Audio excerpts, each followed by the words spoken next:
Isang mapagpalang araw po sa ating lahat. Narito po ang aking daily devotion sa Book of Leviticus, chapter 10, verse 1 to 4 po yung napunta sa akin. So, basahin po natin ang kasalanan ni Nadab at Abihu. Ang dalawang anak ni Aaron na sina Nadab at Abihu ay kumuha ng sunugan ng insenso. Nilagyan nila ito ng apoy at nagsunog ng insenso at humarap kay Yahweh. Ngunit gumamit sila ng apoy na hindi nararapat sapagkat hindi ito yung inuutos sa kanila ni Yahweh. Kaya't mula kay Yahweh ay lumabas ang apoy at nupok sila. Sinabi ni Moises kay Aaron, ito ang kahulugan ng sinabi ni Yahweh, dapat akong kilalaning banal ng sinumang lumalapit sa akin at dapat akong parangalan sa harapan ng mga tao, hindi makainik si Aaron. Kaya't ipinatawag ni Moises sina Misael at Elzaphan, mga anak ni Ozel na tiyo ni Aaron, at sinabi sa kanila, alisin ninyo sa harap ng santuaryo ang bangkay ng inyong mga pinsan at ilabas ninyo sa kampo. Amen po. Leviticus chapter 10 verse 5 to 8. Lumapit ang dalawa at inilabas nila ang mga bangkay na suot pa rin ang kanilang mahabang panloob sa kasuotan.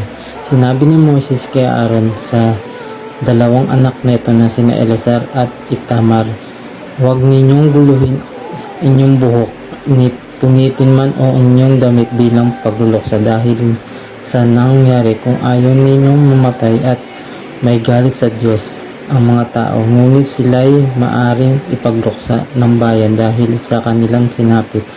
Huwag kayong lalayo sa pintuan ng toldang tipanan, sapagkat kayo ay itinalaga ng langis ni Yahweh. Baka kayo ay mamatay kapag hindi kayo sumunod.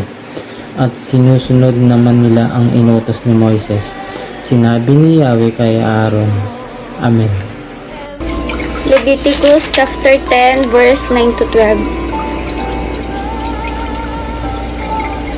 Kung ikaw at ang iyong mga anak ay pupunta sa toldang tipanan, huwag kayong iinom ng alak o anumang inuming nakakalasing. Mamamatay kayo kapag ginawa ninyo iyon. Ito ay tuntunin na dapat tuparin ng lahat ng inyong salinlahi. Dapat ninyong malaman kung alin ang sagrado o hindi, at kung alin ang malinis o marumi. Ang lahat ng iniuutos ko kay Moises ay dapat ninyong ituro sa sambayan ng Israel. Sinabi ni Moises kay Aaron at sa dalawa pang anak niyang natitira, sina Eleazar at Itamar, kunin ninyo ang natitiran sa handog ng pagkain butil kay Yahweh at gawing tinapay na walang pampalsa. Kainin ninyo ito sa tabi ng altar sapagkat ito'y ganap na sagrado. Amen.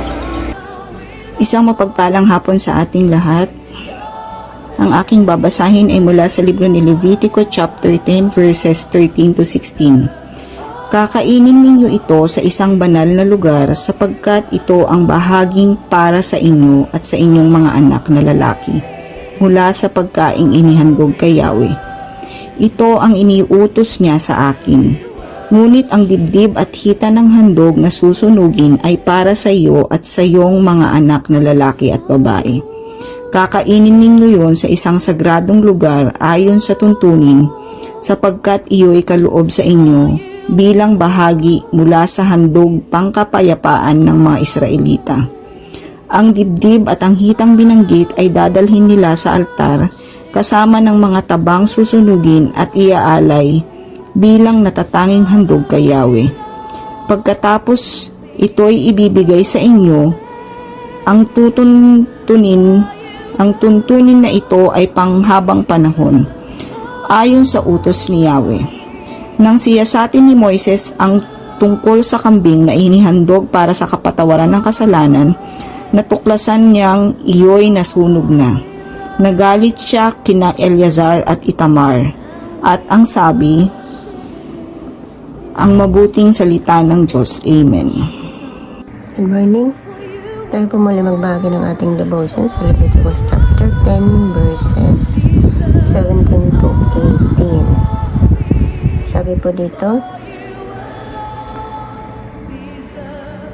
bakit hindi ninyo kinain Sa banal na lugar ang handog para sa kapatawaran ng kasalanan.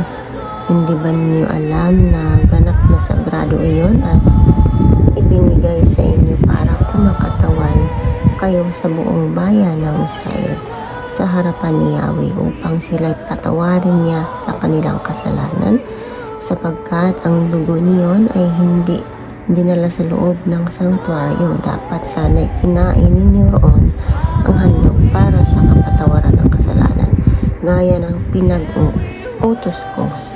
Purihin ng Diyos sa pagkakabasa ng kanyang mga salita. Ayan, mapagpalang morning sa bawat isa out there. Mga kapatid, tayo po ay muli. Basahin natin ang ating Bible reading devotion sa Leviticus chapter 10 verse 19 to 20. Sabi po dito, Aaron answered, "If I had eaten the sin offering today, would the Lord have approved the people presented their sin offering to the Lord today? And they brought their burnt offering, but still these terrible things have happened to me." When Moses heard this, he was satisfied. Amen po. God bless everyone. Shalom.